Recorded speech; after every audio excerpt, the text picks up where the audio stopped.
Good evening, viewers. This is the Qtv Nightly News, which is also on Q Radio 103.3 FM, and I am Mamna Bukar. Thank you for joining us. Here are the headlines. President Adama Barrow, accompanied by Lady Sajombalo Barrow and senior government officials, arrived in the Kingdom of Saudi Arabia on Thursday night for a 6-day official visit. Vice President Mohamed B.S. Jallow on Tuesday presided over the inauguration of the Accident and Emergency Unit at Bansang Hospital in the Central River region. On Thursday, the West African Health Organization handed over a major consignment of vehicles, laboratory equipment, and ICT infrastructure to the Ministry of Health. The Petroleum Commissions of the Gambia and Ghana have signed a memorandum of understanding to strengthen cooperation and promote knowledge exchange between the two institutions. In sports news, Cape Verde's remarkable World Cup journey may have come to an end, but the Blue Sharks returned home to a hero's welcome as thousands of jubilant fans lined the streets of Praia to celebrate the team's historic tournament run. Those were the headlines. Coming up next, the news in detail.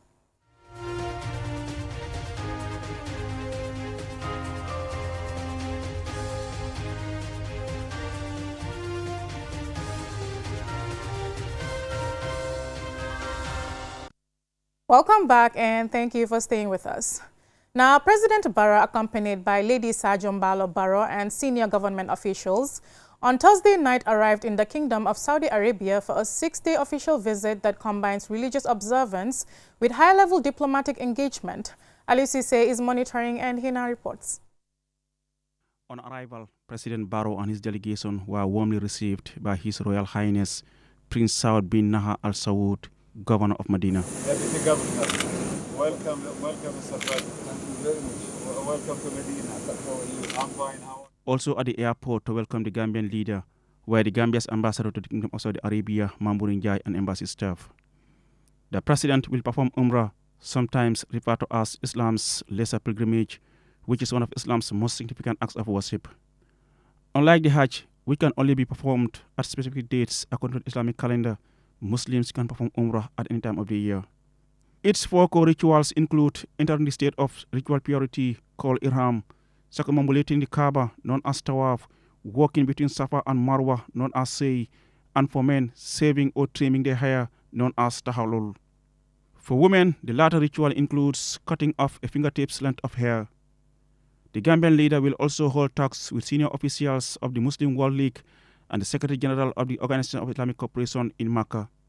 President Barrow is the current chairman of the 15th Summit of the Organization of Islamic Cooperation, known as OIC. Following the reception, President Barrow had a brief discussion with the Medina governor, during which he thanked the Saudi authorities for their warm hospitality. The engagements are expected to strengthen the Gambia's long-standing relations with Saudi Arabia while advancing cooperation on issues of mutual respect within the broader Islamic world. The Gambia and Saudi share long-standing ties, with the latter providing financial support in diverse areas, including towards the successful hosting of the 15th OIC Summit in the Gambia in May 2024. Reporting for QTV News, I am Aliou Cisse. Vice President Mohamed B.S. Jallow on Tuesday presided over the inauguration of the Accident and Emergency Unit at Bansang Hospital in the Central River region. The facility, constructed by the First Lady's FAB Foundation in partnership with its partners, is expected to strengthen emergency healthcare services and improve access to life-saving care across the region. Yafatu Gates tells us more.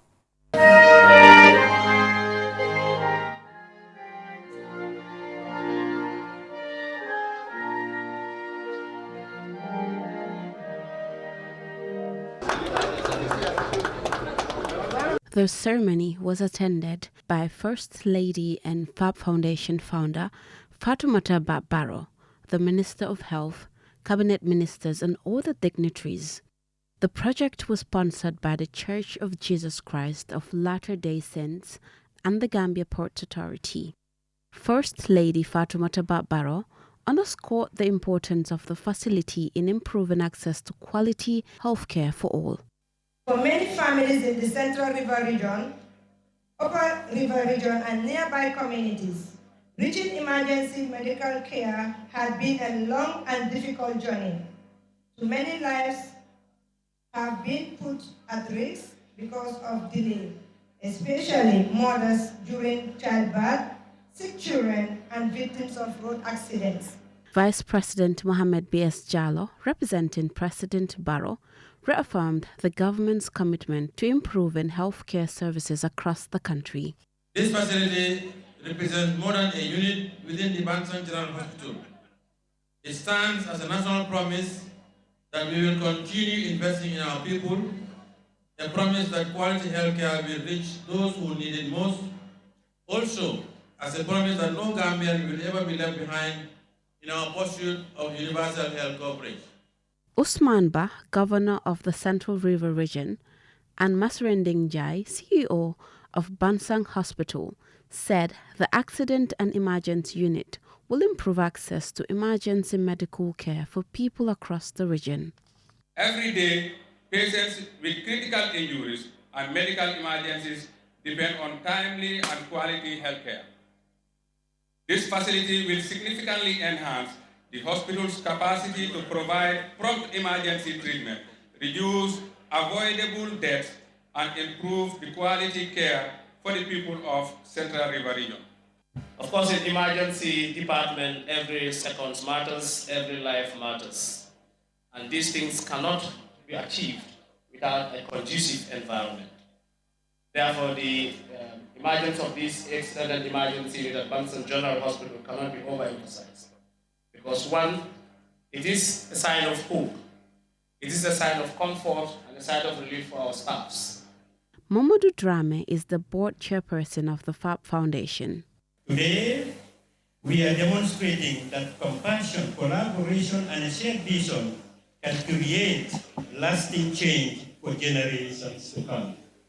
Elder K. Morrison, General Authority 70 of the Church of Jesus Christ of Latter-day Saints, is the main sponsor of the unit. The ripple effects of saving one's life extend far beyond the hospital. It touches generation now and generations unborn. Elder K. Morrison also presented a gift to the First Lady in recognition of her efforts to support women, children, and vulnerable communities across the Gambia. Wow, wow, wow. Wow, wow, wow. Beautiful. Beautiful. All I can say is Medasi.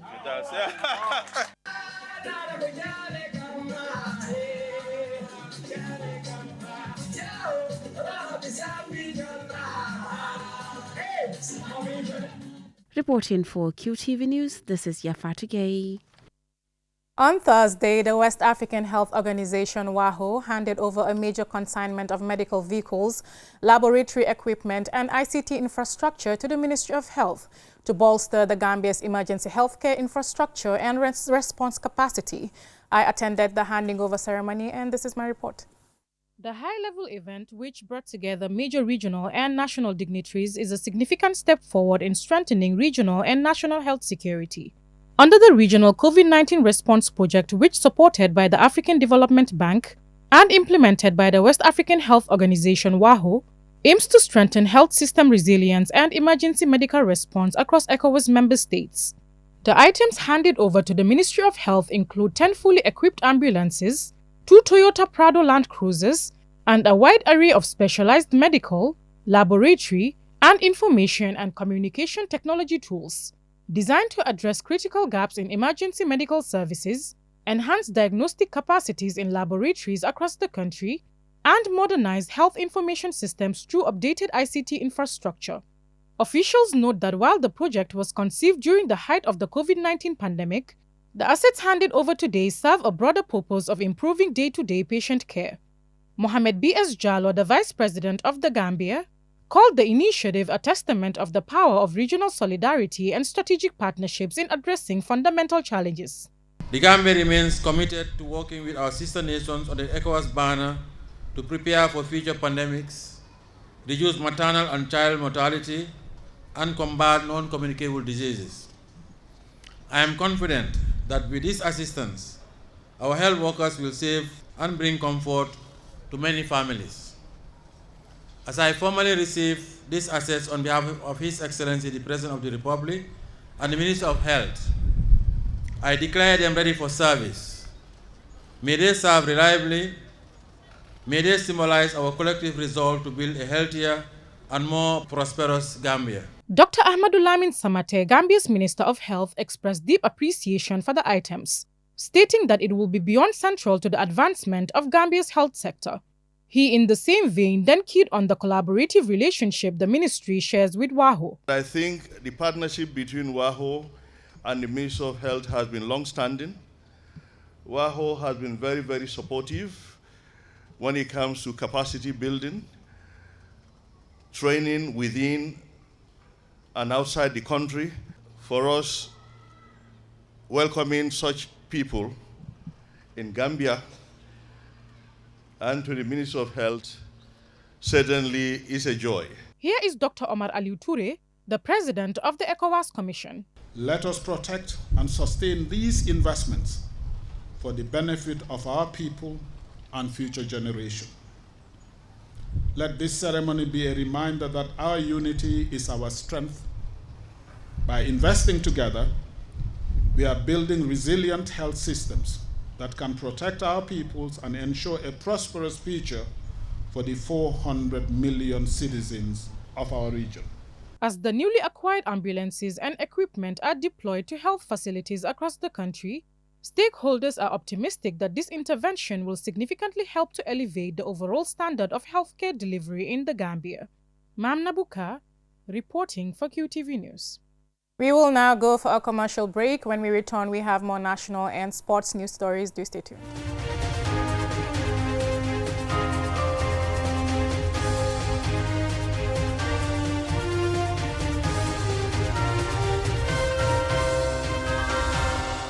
Welcome back. If you're just tuning in, this is QTV News and I am Mamna Buka. Now on to the rest of our stories. The Petroleum Commissions of the Gambia and Ghana have signed a memorandum of understanding to strengthen cooperation and promote knowledge exchange between the two institutions. The agreement is expected to enhance technical capacity, regulatory collaboration, and the sustainable development of the petroleum sector. Jacqueline Colley has the details. The agreement aims to strengthen collaboration by enabling the Gambia to benefit from Ghana's expertise in developing and managing its oil and gas industry. It also establishes a framework of technical cooperation, capacity building, institutional exchange, and the sharing of best practices. Kani Job Tal, the Director General of the Gambia National Petroleum Commission, highlights why Ghana's experience is vital to the Commission. Ghana has moved through stages that the Gambia is still preparing for: exploration, discovery, development, production, regulation, local content growth and development, and management of public expectations. These experiences carry lessons that are directly relevant to our own journey. And one of those lessons that has come out yesterday when we had a technical engagement with our counterpart is the realization that petroleum development requires a lot of patience and persistence. We found out that Ghana's success did not happen overnight. DG Tal also emphasized the importance of cooperation within Africa. Cooperation with sister African institutions matters a lot. Too often, African countries look for outside validation, look outside the continent for models, advice, and lessons that are always readily available. Our contexts may always differ, but our constraints, our ambitions, and our institutional questions are shared. Here is Amefa Hardcastle, Chief Executive Officer of the Petroleum Commission of Ghana. By uniting our strengths, we are taking a vital step towards addressing shared challenges and seizing new opportunities in the petroleum sector.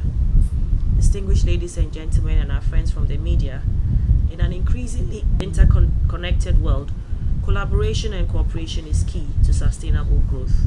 And this agreement will allow our two institutions to foster deeper cooperation, strong institutional, technical, and economic ties between our nations as well. Abdoulaye Jallo, Permanent Secretary at the Ministry of Petroleum, Energy and Mines, emphasized the importance of building strong institutions and sustainable development of the Gambia's petroleum sector.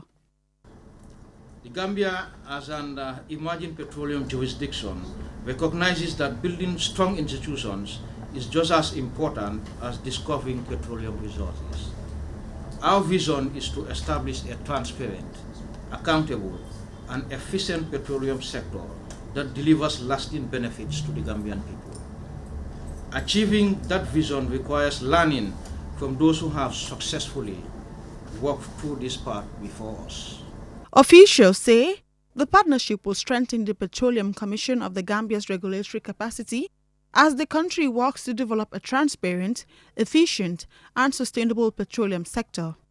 They added that the collaboration reflects a shared commitment to good governance and stronger regional cooperations in Africa's extractive industries.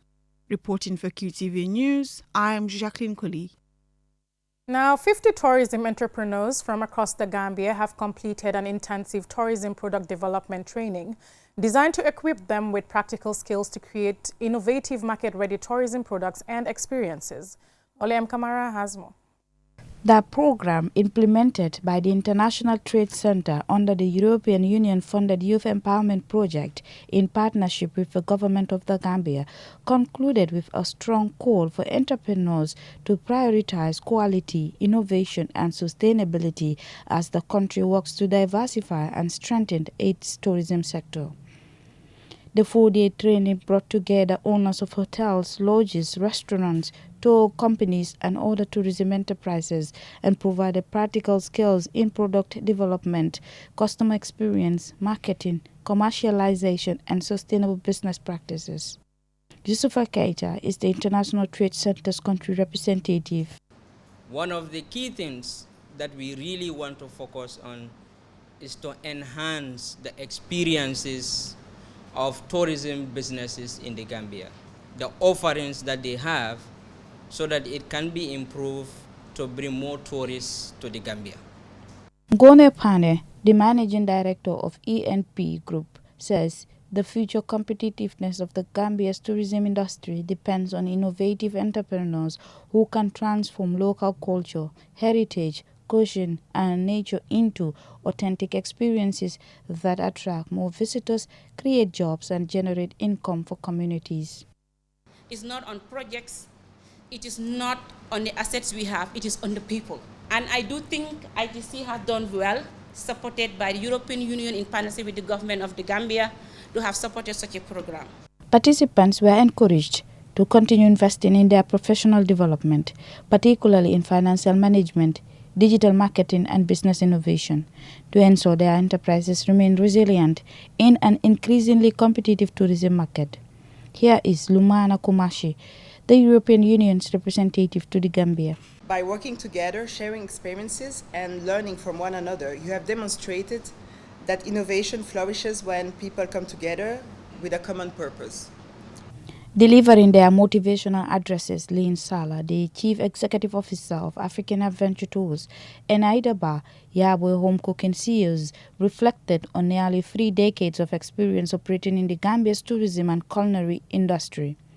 In Aidaba's case, this was after leaving a successful hotel management career. The Permanent Secretary at the Ministry of Tourism, Arts and Culture, Amin Jai, reaffirmed government's commitment to a competitive and a sustainable tourism sector through capacity building. She said the initiative supports national strategies aimed at diversifying tourism products, extending the tourism season and creating more opportunities for Gambians. Babukar Sanyang, a tour operator, shared some of the lessons learned from the training. I have learned, how to handle, for example, my staff in a more productive way, I could say, and also to deliver to their maximum capacity in terms of professionalism and then the way they interact with clients. The ceremony concluded with the presentation of certificates to participants, marking their successful completion of the program and a milestone in promoting entrepreneurship, innovation and sustainable growth in the Gambia's tourism and hospitality industry. For QTV News, Slowly M. Kamara. Coming up next is sports news.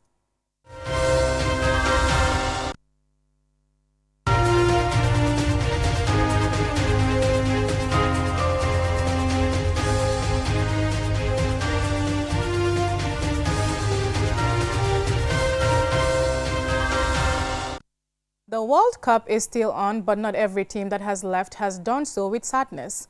Cape Verde's fairy tale World Cup journey may have come to an end, but the Blue Sharks have returned home as national heroes.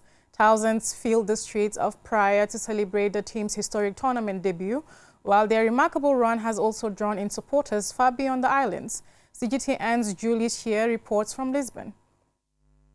They may not have lifted the World Cup trophy, but for Cabo Verde, these players came home as champions. Thousands of jubilant fans packed the streets of Praia, escorting the Blue Sharks from the airport in a victory parade that brought the capital to a standstill. The celebrations coincided with the country's Independence Day, making an already historic moment even more symbolic. Playing in their first ever FIFA World Cup, the Blue Sharks defied expectations. They reached the knockout stages before pushing reigning champions Argentina to extra time, eventually falling 3-2. But for Cape Verdeans, their greatest achievement wasn't how far they went. It was showing the world what their country is capable of. Today everyone knows where Cape Verde is, and everyone knows Cape Verde. First of all, I hope those in positions of responsibility see sport and football as something that can elevate Cape Verde's name. It can also educate children and people. I hope they invest not only in sport, but also in health and education, so that in a few years we can have better conditions in every area. For the players, this tournament was about far more than results. It was a chance to introduce Cabo Verde to millions of people and to show how football can become a catalyst for the country's future.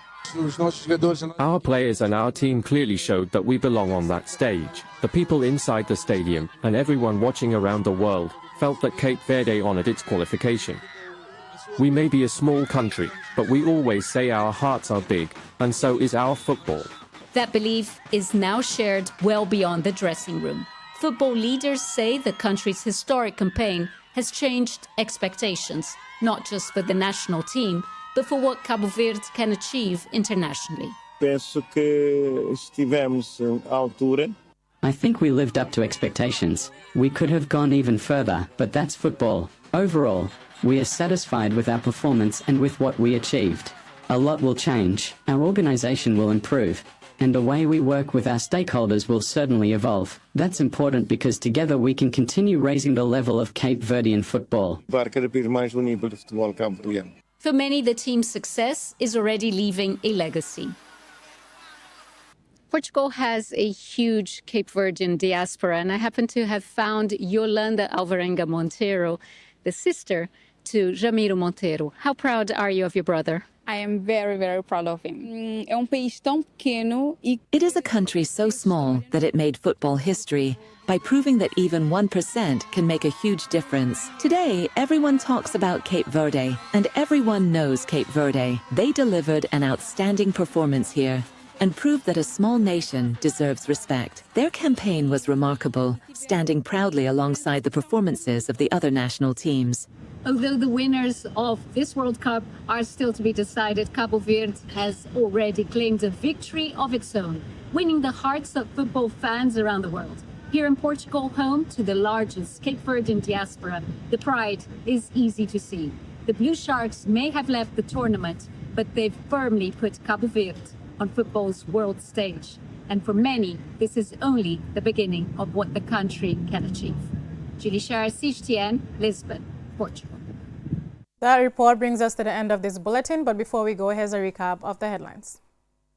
President Barrow, accompanied by Lady Sajom Balo Barrow and senior government officials, arrived in the Kingdom of Saudi Arabia on Thursday night for a 6-day official visit. Vice President Mohammed B.S. Jallow on Tuesday presided over the inauguration of the Accident and Emergency Unit at Bansang Hospital in the Central River region. On Thursday, the West African Health Organization handed over a major consignment of vehicles, laboratory equipment, and ICT infrastructure to the Ministry of Health. The Petroleum Commission of the Gambia and the Petroleum Commission of Ghana have signed a memorandum of understanding to strengthen cooperation and promote knowledge exchange between the two institutions.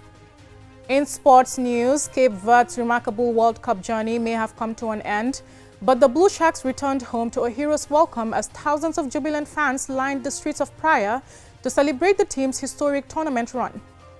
That's all for this bulletin. Join us tomorrow at 8 p.m. for another bulletin. Thank you for watching.